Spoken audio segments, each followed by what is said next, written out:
Pessoal, não vamos esquecer de acionar o sino. Olá, combatentes do canal Arte da Guerra. Terça-feira que vem, dia 22 de janeiro, completa-se 40 anos que o Mossad matou com 100 quilos de explosivo Ali Hassan Salama, o suposto mentor do atentado contra as Olimpíadas de Munique, que vitimou 11 atletas israelenses.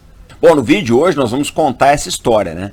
Mas para vocês entenderem o que foi essa operação do Mossad, vocês têm que conhecer os porquês, né? Por que houve o atentado de Munique, quem era o Ali Hassan Salama, tá? E eu vou plantar uma dúvida na cabeça de vocês, se ele foi ou não o autor do atentado de Munique. Porque a história que existe por trás do Ali Hassan é como tudo que acontece no Oriente Médio, né? Ela é dúbia, ela é multifacetada. Então vamos dar uma olhada. Em setembro de 1971, a Jordânia encontrava-se à beira de uma guerra civil. O rei Hussein, que é visto aqui na foto, ele resolveu combater os refugiados palestinos porque ele temia, tá, que eles acabassem tomando o controle do país. Então houve conflitos violentos entre o exército do rei, né, e as unidades palestinas, e milhares de pessoas morreram. Estima-se aí 4.500 mortos mais ou menos entre tropas leais ao rei Hussein, fedaim e civis palestinos e tropas sírias. O resultado final foi que os palestinos fugiram para o Líbano via Síria e criaram o Setembro Negro, cuja missão inicial era fazer represálias contra o governo da Jordânia. Israel ainda não aparecia no radar deles. 2 anos depois, em setembro de 1972, o grupo Setembro Negro se tornaria mundialmente famoso ao sequestrar 11 atletas israelenses na Vila Olímpica de Munique, onde se realizavam, a 20ª Olimpíada da Era Moderna. Bom, a ideia inicial era sequestrar os atletas e trocar por prisioneiros palestinos que se encontravam detidos em vários países aí. Mas já deu errado logo no começo, porque no início, já no assalto dos terroristas, alguns reféns foram mortos e o desdobramento seria fatal, conforme eu vou mostrar agora. Bom, os alemães sempre foram reconhecidos pelo profissionalismo, pela exatidão, etc. Só que nas Olimpíadas de Munique eles pisaram na bola feio. Aí vocês podem ver a polícia, essas pessoas vestidas com um agasalho de atletas, são policiais alemães, eles estão tentando assaltar a vila. Não tinham treinamento nenhum para isso, tá? O GSG-9 não existia ainda, seria criado em função desse atentado. E o que é pior, eles fizeram a tentativa e as câmeras de televisão estavam ligadas, está filmando tudo e os terroristas dentro do alojamento vendo a polícia agir. Enfim, foi um fiasco, eles mandaram a polícia retrair, tá, isso foi feito, mas o pior ainda viria. Bom, esses daí são helicópteros, da Força Aérea Alemã na base aérea de Fürstenfeldbruck. O que aconteceu foi o seguinte: a ideia era levar os reféns e os terroristas para a base aérea, onde eles embarcariam numa aeronave alemã, tá? Numa aeronave da Lufthansa, e seriam levados para um país árabe. A polícia decidiu fazer uma emboscada no aeroporto, uma emboscada noturna. Não tinha um treinamento nenhum, nenhuma coordenação para isso. Eu já expliquei isso aí num artigo que eu fiz chamado Os Erros da Polícia Alemã em Munique. Eu vou deixar o link aqui para vocês. Bom, resultado da coisa: 11 atletas israelenses mortos, 5 terroristas e um policial morto. 3 terroristas sobreviveram.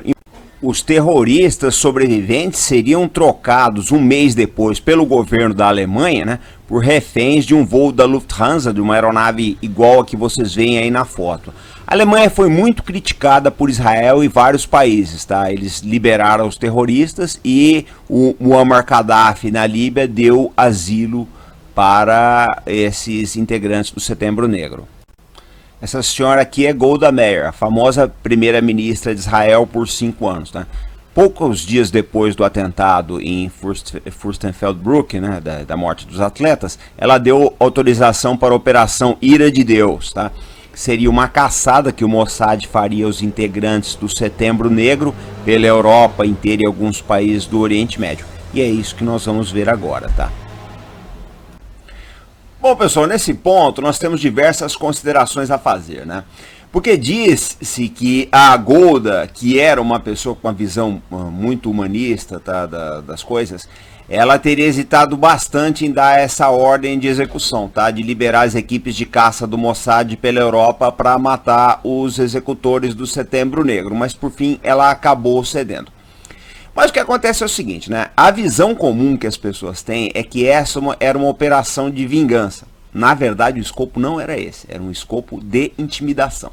Prova disso é o seguinte, né? Se vocês olharem bem, o Mossad não matou nenhum dos 3 pistoleiros envolvidos no atentado. Todo o pessoal que morreu era gente da logística, gente da organização. E alguns deles questionam-se, tá? Porque parece que o Mossad realizou cerca de 30 assassinatos. E alguns desses alvos questionam-se a participação ou mesmo a ligação com o Setembro Negro. Tá? Alguma ligação mesmo que ideológica com movimentos guerrilheiros eles deveriam ter. Mas participação direta não. Aliás, isso acontece no mundo inteiro, gente, tá? Isso sempre aconteceu. É muito difícil você pegar o pessoal operacional, porque geralmente é o pessoal mais discreto, se esconde mais, é muito bem preparado. Então você pega o pessoal da logística. Isso aconteceu aqui no Brasil. Muita gente dos movimentos armados de esquerda aí dos anos 60 e 70 que morreu era da organização, era mais da parte logística. Eu vou lembrar um fato interessante que ilustra bem isso, né? Em 1971, mais ou menos por essa época, o empresário dinamarquês, né, chamado Henrik Boilesen, foi assassinado aqui em São Paulo, né, por integrantes da ALN. O pistoleiro que atirou nele, o Carlos Eugênio Paes, está vivo até hoje, mas uma boa parte do pessoal que trabalhou na logística da ALN morreu.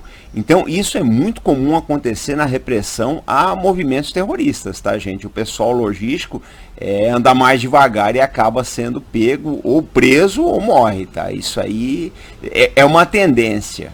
No geral, a Operação Ira de Deus funcionou muito bem, tá? Com os agentes realizando operações de assassinato na França, Itália, Grécia, Chipre e outros países da Europa. Inclusive no Oriente Médio também eles chegaram a matar alguns supostos membros do Setembro Negro.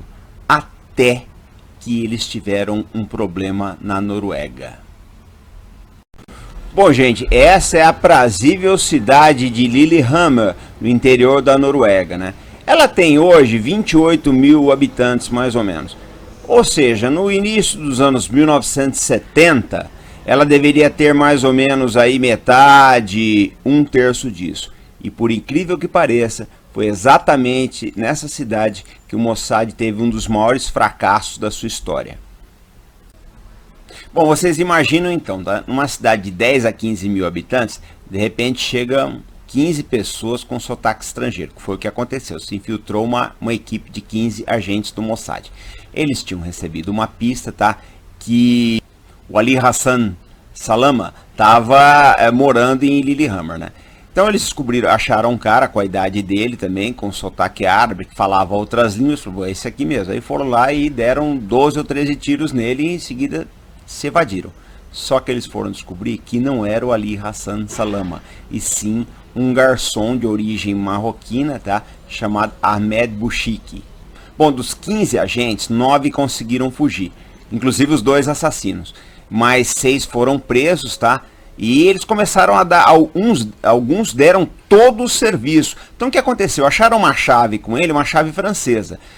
Passaram essa chave para a polícia francesa descobriu uma série de casas do Mossad na Europa, né? E foram ligando, eles perceberam que essa equipe de Lillehammer também tinha participado de outras operações na Europa toda. Então desmontou toda a rede do Mossad, foi um dos maiores fracassos da história do Mossad, porque caiu casa, caiu redes de operação, caiu números de telefone, tá? Então foi muito ruim para o Mossad. Um tempo depois, esses agentes que foram presos na Noruega acabaram sendo expulsos, né? Tem um caso curioso aí, eles foram condenados, pegaram um tempo, mas depois foram expulsos.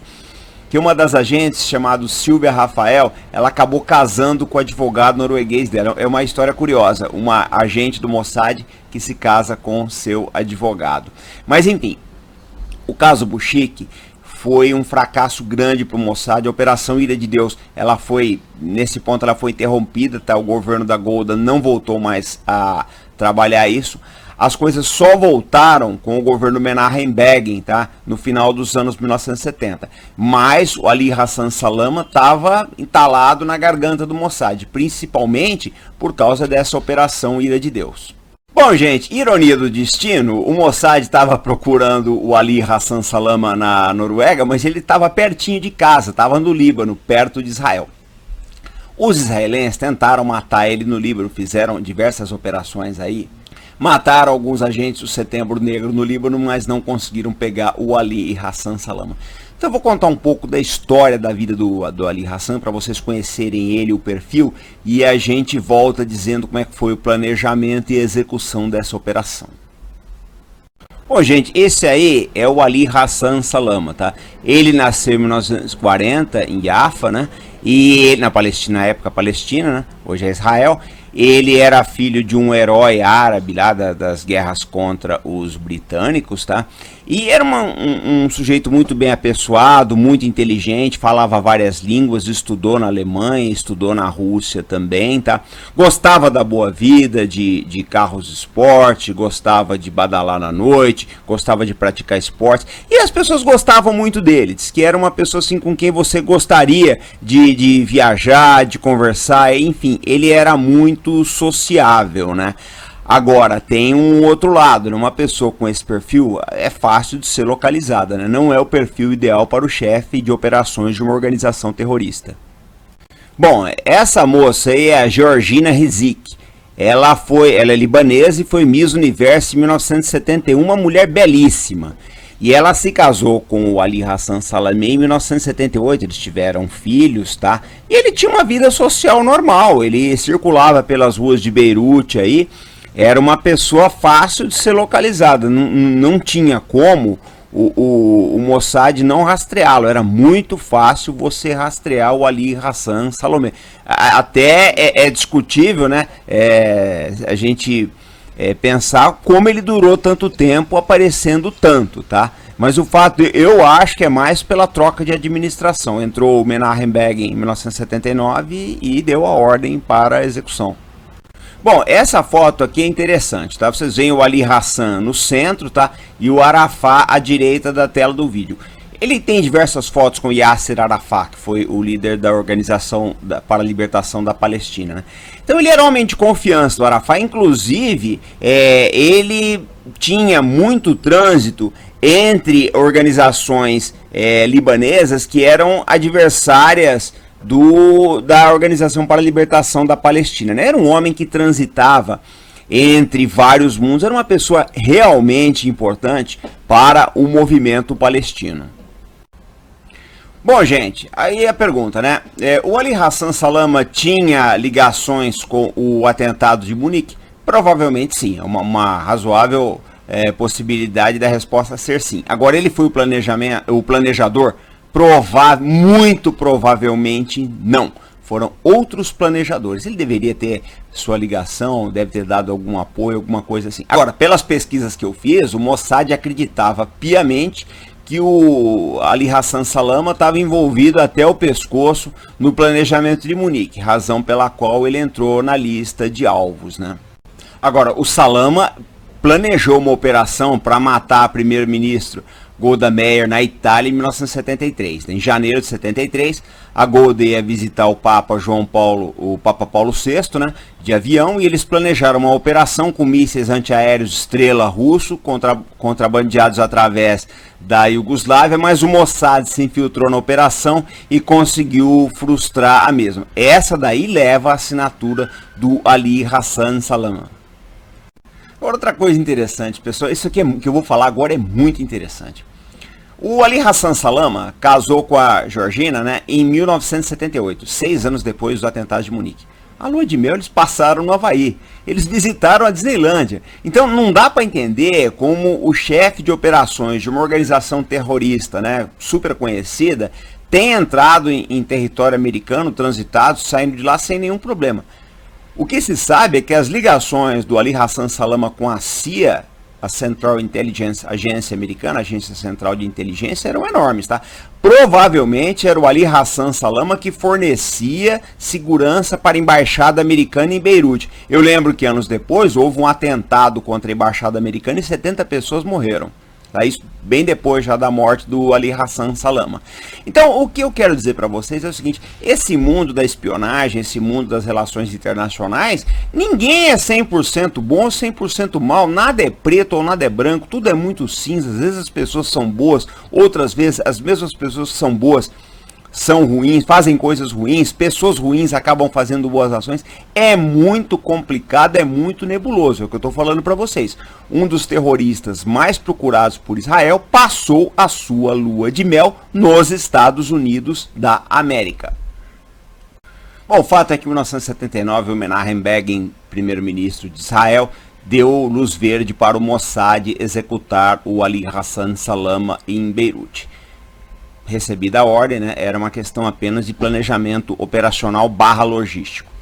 Bom, o que o Mossad apurou, né? Eles infiltraram uma equipe de 14 agentes no Líbano, levantaram todas as rotinas do Ali Hassan Salama, e tem uma foto que eu vou mostrar agora de uma pessoa que foi crucial. É a única foto que eu achei dessa pessoa até hoje. Ela foi crucial para a morte do Ali Hassan Salama. Vamos conhecer essa moça. Bom, essa moça entrou no Líbano com o nome de Erika Maria Chambers, né, com passaporte britânico e alegando trabalhar por uma organização humanitária que ajudava crianças palestinas. Ela se aproximou do Ali Hassan Salama e conseguiu ganhar a confiança dele. Ela vai ser muito importante para os acontecimentos que levaram à morte do Príncipe Vermelho.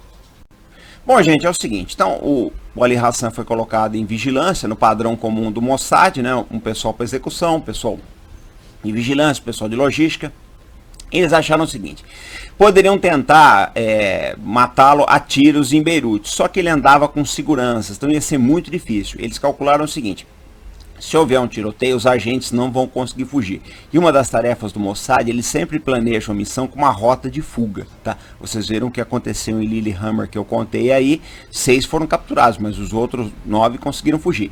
Então qual era a ideia? Vamos colocar um carro-bomba no caminho dele. A Erika ficou vigiando, tá? Eles colocaram um Volkswagen com 100 quilos de explosivos no caminho do Ali Hassan. No dia 22 de janeiro, ele saiu para uma festa de aniversário, ele tinha umas rotinas que ele não mudava, tá? E ela viu, quando ele passou em frente ao carro, ela detonou a bomba, né? Supostamente seria ela. A bomba dele captou os 4 guarda-costas dele, feriu gravemente o Ali Hassan e ele acabou morrendo, tá? Essa é uma das únicas filmagens que se tem do atentado. Eles estão tirando aqui o corpo ou do Ali Hassan ou dos agentes, enfim, tá? Mas além dos guarda-costas do Ali Hassan, mais 4 pessoas morreram, tá? E 18 ficaram feridas, porque 100 quilos de explosivo realmente é uma coisa brutal.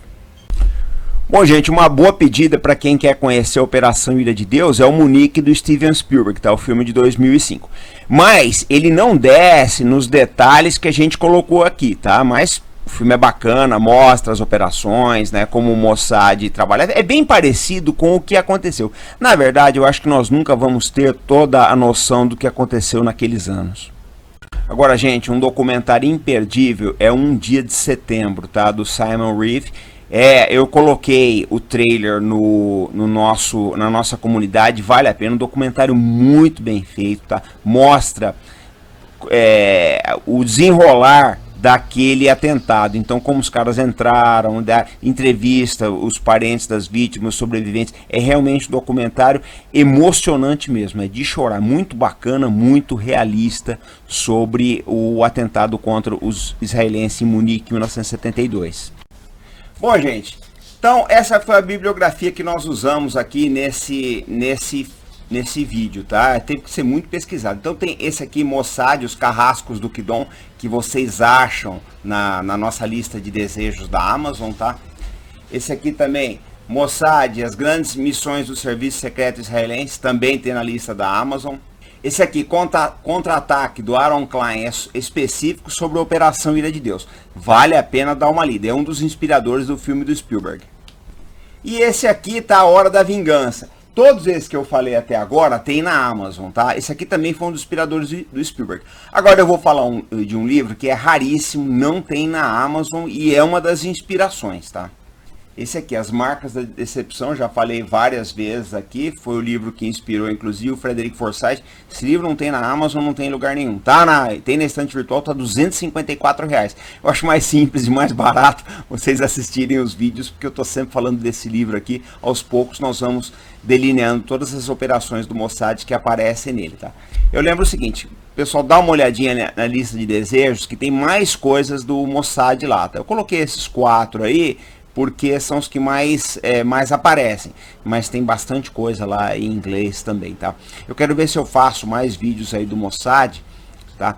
Inclusive sobre o caso Mikdad, que foi um primor de cinismo da contra-espionagem israelense. Aliás, acho que lá nem foi uma operação do Mossad, tem mais cara do Shin Bet. Então, pessoal, esse foi o vídeo de hoje. Nós estamos voltando amanhã, sempre com responsabilidade, compromisso e fé no Brasil. Até mais!